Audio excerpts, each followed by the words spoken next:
You're joining us here today and we're in Savoy Court, just by the Savoy Hotel. Now originally what was here was the Savoy Palace, and that belonged to a chap called Peter, who was the Count of Savoy, and he had it built in the 1200s, and it's said to be the most magnificent palace or residence in England at the time.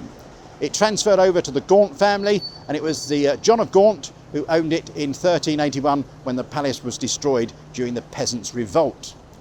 But we're not going to talk about the palace today.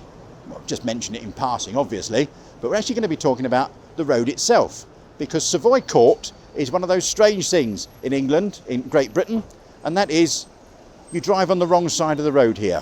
Yes, you drive on the right.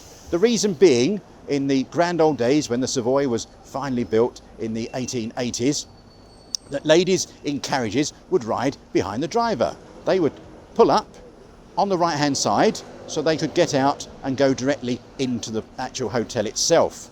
When the hackney carriages or taxis arrived, it was enabled the taxi driver to lean out and open the door himself without getting out of the cab. The doors opened backwards on cabs at the time. In fact, the little roundabout at the end is 25 feet in diameter, and London cabs still have to have that requirement that they can do a turning circle within 25 feet. And it's solely because of that roundabout there, and it's all part of their knowledge and the design of a London cab.